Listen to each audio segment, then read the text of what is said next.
Hi there, and welcome back to another episode at Station Road. Now, today we're taking a wee break from the Station series, and I'm going to take a quick look at some speakers that I purchased a wee while back in regards to upgrading some of my locomotives with improved sound quality.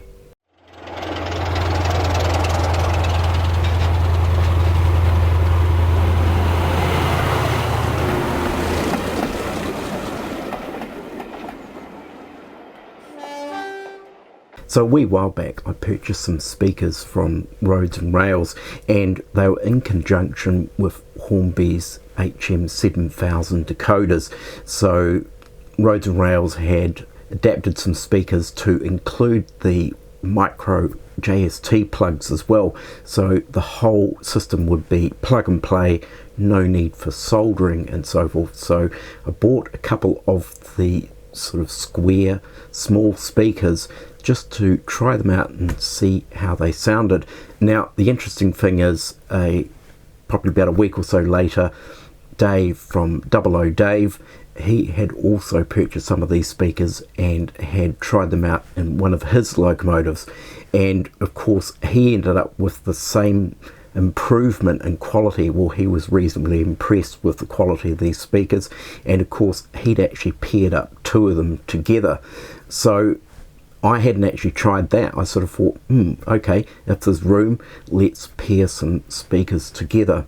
So the interesting thing is, when I got these speakers, there was a serial number on the back of it, and I sort of thought, let's just do a wee Google search and see if I can get hold of these locally. And the interesting thing is, there is a supplier in the United States who was selling exactly the same speakers for basically about a third of the price. And of course, if you purchased a certain amount, that also included free shipping. So with that, I thought, let's buy a whole pile of these. So I ended up buying 25 of these speakers, and sure enough, they're identical to the ones that Roads and Rails are selling. So apologies to Roads and Rails, I sourced these at a much cheaper price, and I will put a link in the description below for anyone else who's interested, who wants to maybe buy a whole bunch of these speakers in bulk. So along with the speakers, of course, I also checked out and wondered whether, what about the leads, the jumper leads that you need, and the tiny little wee micro JSTs. And of course, this place also sold those as well, albeit not in the black and red wires, and also in a short length with the plug at both ends. So of course, chop the cable in half and you end up with two. So that was another cost-cutting exercise. So in today's video, we'll listen to some of the locomotives I've installed these speakers in, and then we'll take a look at a particular locomotive, a Hornby Class 56, which had one of the sugar cube speakers, obviously, that came with the decoder, and I think it's a medium-sized baffle. So I take a look at that, taking that speaker out and replacing it with two of these speakers, and making comparison to see whether the sound quality was improved. So I think without further ado, let's just jump into what I got up to.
So obviously listening to the sound of the Class 56 with its sugar cube speaker in a kind of mid-sized baffle which was mounted in here, it sounded pretty tinny, and this is standard issue that comes with the HM7000 decoders, and of course they can get baffles in different sizes depending on how much room you've got in the locomotive. Now the reason I chose this one was because essentially it was really all that I could actually fit within this locomotive, and there's a little gap in here, and what I actually had to do is hack back the housing for the fans because it went further back towards the flywheel, and it was originally, I think it was in the first batch that Hornby developed of this Class 56, of course the fans actually operated and it had a belt drive connected to the flywheel, and there was a shaft that ran through here, and my version I think was a later version of the 56, and they disabled the actual belt drive mechanism on the flywheel, but the rest of the housing was still in place and the shaft was still there and the pulley or the wheel on the end of the shaft was still in place, but of course didn't need that, and by all accounts I think they weren't terribly successful, the motorized fans. They caused issues with performance, so even if it was the original version I would have disabled it anyway. So but I was able to keep the actual fan housing, so we still got the fans showing through the grille in the top of the locomotive.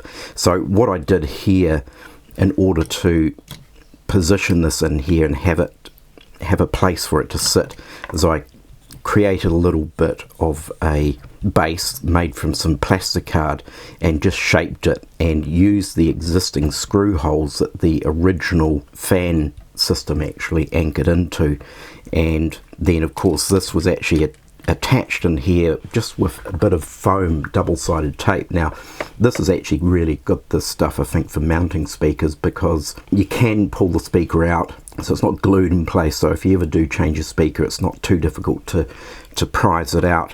And also I think the foam actually helps to limit any vibrations that the speakers might create, so it gives it that padding, that bit of foam padding to eliminate any vibrations. So looking at these two speakers that we've got here, and I'm going to mount two of these in here. Now unfortunately we can only get one in this position here, but the plan is down at the other end here there's another space here. Now I don't know whether it ever had anything in it or not.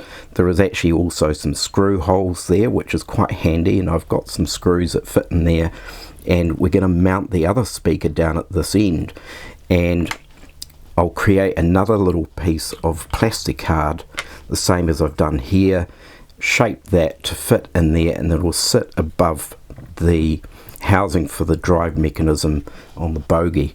So that is the plan, to fit that in there. So we'll go through the process of installing these two speakers in here and how that's all fixed together. Now we've got the two speakers here. Now these are the ones that are from the American supplier that I got for the cheaper price, but they're identical, as I mentioned, to the roads and rail speakers that you can buy. So I've also got, of course, the plug here and a bit of wire here, and this is also from Roads and Rails, but of course I was able to source this as well, albeit not in the red and black wire, and of course that's the correct plug to anchor into the HM7000 decoder. So the steps I'm going to take for wiring up these speakers is to connect them in parallel. So they're 8 ohm speakers, and if you connect it in parallel, and this is my understanding of electronics, is 2 8 ohm speakers connected in parallel equals 4 ohms. That's my understanding. If they were connected in series, it would equate to 16 ohms, which is beyond the capability of the decoder. So for example, if you had 2 4 ohm speakers, you can connect them in series and that would equal 8 ohms. And I believe that most decoders, their absolute maximum is 8 ohms. possibly, I'm not too sure, depends on the decoder. So in this case anyway, they're going to be connected in parallel, and it's just a case of stripping these wires. So they're extremely fine, these wires, and my wire strippers that I have just they won't do it. These wires are just so thin that my wire strippers won't work, so I use my teeth to strip the wires. It's really the only way I can sort of delicately strip back the plastic sheathing from the wire without breaking the wire. So it's a little bit like when I was a kid, and I'm sure many of you might be familiar with this. I used my teeth to pull Lego blocks apart that I couldn't get apart with my fingers. So I'm also not going to actually solder any of the wiring together. Basically, it's a case of stripping the wire back and twisting the wire, and then using a bit of heat shrink to cover over the exposed wire, and that works. It seems to work pretty well. It keeps it nice and tidy, and I don't need to go to all the trouble of soldering the wires together. So let's just get into the first aspect, which is to actually make up a wee base for the speaker down here. So we've got over here just a bit of plastic card, and I think this might be possibly 1mm plastic card. It's rigid enough, and it's easy enough to cut, and it's just a case of measuring up the space in here and working out the size that I need in here. So we've got to cover these holes in here where there's some screw holes that I can use, and we're looking 31mm wide, and I'm going to have to work my way around these mounting screw points here. So I think we could probably go 30mm.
Right, so that's how I've stitched these two speakers together, and as you can see it's in parallel, and from the sped up footage I split the plug section of the wiring and extended that out so that we've got a bit of reach between two ends here where the speakers are going to go, and then there's a little bit of access so I can tuck in around this part here. So now it's just a case of using some of this double-sided tape, and I think what we'll do is probably fix these speakers in with the wires facing inwards to avoid any sort of pinching of wires.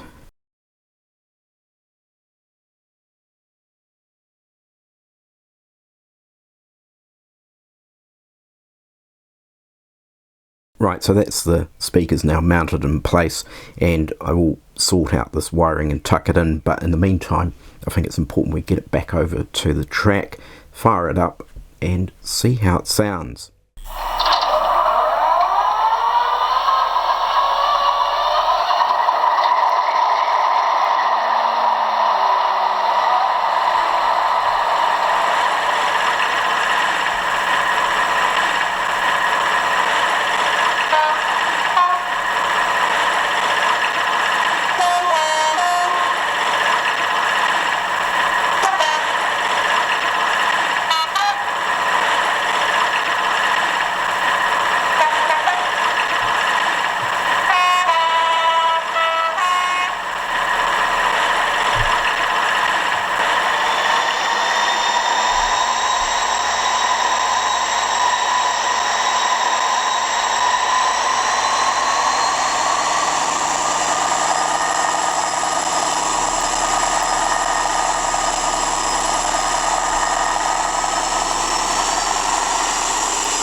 So I definitely think the sound is an improvement on the standard sugar cube speaker supplied by Hornby and the medium sized baffle that I was using.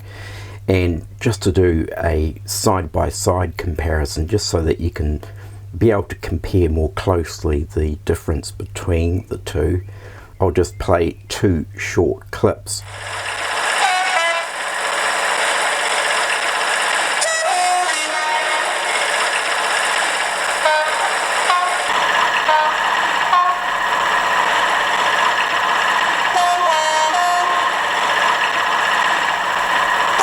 So as you just heard, there's clearly a difference in the sound quality, and I think these particular speakers, they have a slightly more whole or wholesome sound to it, and they have a reasonably good range too as well. So not too tinny, but then they're not overly bass orientated either.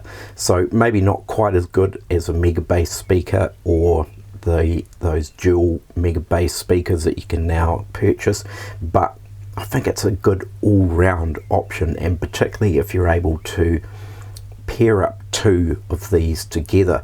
The only difference that I would actually have to say between this particular setup I've got here and two of the other locomotives that I've mounted dual speakers in is the separation of the two speakers. Possibly reduce the quality of it a little bit. I think when the two speakers are side by side, they do actually sound a bit better. So there we have it. I think these speakers are actually particularly good. They're a good all-round speaker, so unfortunately maybe not so much covering the deep bass tones, but they're not so tinny that it sounds scratchy and high-pitched. It's quite a reasonably wholesome sound, as I said previously. So yeah, it's definitely worth it. And of course, if you bypass roads and rails, sorry, roads and rails once again, but yeah, getting them in bulk will keep you going for quite a while, and obviously sound fit quite a number of locomotives. So I hope you found today's episode useful, and maybe you might want to go out, order a whole bunch of speakers and sound fit your entire fleet, possibly. So do take care, everyone. Look after yourselves. Of course, don't forget to like and subscribe, and I will catch you next time. Bye for now.